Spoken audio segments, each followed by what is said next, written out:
Hey guys, good to see you. Joe Rosen here with You've Got Questions, I've Got Answers, where I answer all of your top questions in real estate. Today, we're going to answer the question of which is better, a 30-year mortgage or a 15-year mortgage. And as you've guessed it, there is no right or wrong answer, right? There's pros and cons to both. It really has to fit your budget, your desires, your goals, what it is you're trying to achieve. But really what I want to do is just go through a couple scenarios today and show you what one example would look like, right? So you can see this is what it would look like with an example. Is that something that I would really be attracted to or not, right?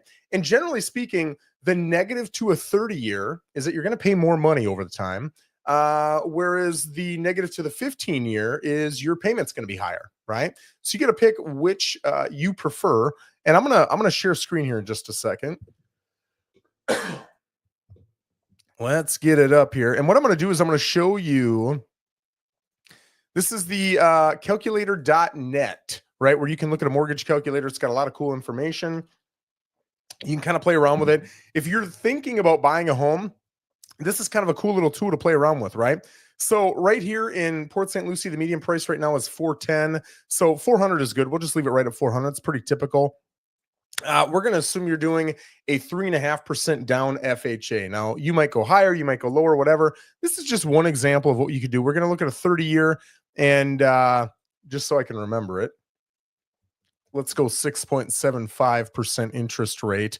We're not going to look at property taxes, home insurance, or other costs. We're not going to look at any of that. I want to look at principal and insurance. How much are we paying over time? So the cool thing, again, about a 30-year is you can see right here your monthly payment is going to be $2,503.59. Okay, $2,503.59. Let me write that down because I know I'm going to forget it. $2,503.59. But the negative thing is for your $400,000 home over 30 years, you're going to end up paying $900,291.91. So let me write that down. That's a big old number, right? When you look at that, you're like, whoa, I don't know if I want to buy a home. Well, I should tell you, you should see the prices on rents. They're even worse. So you can see you've paid $515,000 in total interest down here. And then, of course, you paid your home off, which was not $400,000. Well, your home was $400,000, but your loan amount was actually $386, right? So if I get my calculator out, 901,291.91 divided by 386, you're paying 2.33 times the amount that you took out because you're going over 30 years at that particular interest rate. All right. So now let's look at another example. Same $400,000, right? Apples to apples, same 3.5% down. But now we're going to do a 15% mortgage, same rate, 6.75. And in all honesty, a lot of times you're going to get a little bit better rate, but we're not even taking that into consideration. It's not a lot better. It's a little bit better. But we're going to keep it the same just for apples to apples. Okay. So right now I'm going to hit calculate. Look where that 2,503.59 went to, right? 3415.75, which is about $900 more a month. It's a lot. It's a lot of money for a lot of people. But look at this number right here. You will have paid a total of $614,835. Well, don't forget that 9 cents, which is almost $300,000 less. $300,000 less that you're saving because you're willing to chip in an extra $900 a month. And I'll tell you too, you don't need to have a 15-year mortgage to do this. You can just pay $900 more, or you can pay $200 more. It's not going to cut it quite down as much as this shows, but it'll cut it down. You can pay a double payment, pay an extra 20, what was it, 2,503? You could pay $5,000. You'll pay it down even before a 15-year mortgage would have paid off, right? So you can do that whether you're on a 15-year mortgage or not.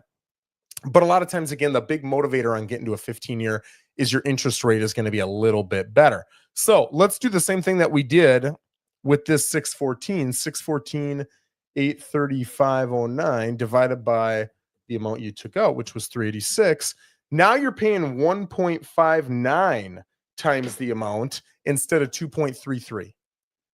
All right. So it's pretty different, the amount that you're paying down. So again, there's no right or wrong answer. It's really looking at which appeals to you. And let me look up something else too. I'm going to look up today's mortgage rates, US average. So I can see a 30-year fixed right now, and this is dependent on 3 billion things, but I just want to see what that difference is so you kind of know. On a 30-year fixed, you're looking at 6.76. On a 15-year fixed, you're looking at 5.93, right? So that's a 0.83% difference in that interest rate. That's pretty sizable. That's a pretty good deal. So instead of seeing that $900 jump, maybe you're going to see a $800 jump, which is a little bit more palatable. So again, it's not something you necessarily want to do or don't want to do, but it's something I would highly suggest you at least consider, run the math on, have your lender run the math on. Now, if you're someone who, whether you're at 300 grand or a million, you are trying to bust your budget, like, hey, I want to get to the penny of what I can afford, then a 15 years is going to be really tough for you because it's going to bring your payment higher. And that's what the lender's looking at, is how much payment can you afford based on your debt, based on your income, based on your spending habits, your credit score, all those different things. So when you come down to a 15-year, you're not going to be able to get approved for quite as much because of that payment, right? So if you're up at the top of your budget, it's going to be a little challenging. But if you're a little bit more reasonable and you're spending under your means, now you've got the opportunity to get that 15-year and save, well, in this example, $300,000 in interest, which is pretty sizable. Guys, thanks for joining me on You've Got Questions, I've Got Answers. If you've got questions on real estate or the real estate market and you'd like them answered, feel free to put them down in the comments, or you can send me a private direct message over Facebook, and we're happy to get it up. Thanks again for joining me. We're here every single Friday at 11, and we'll see you next Friday. Take care, guys.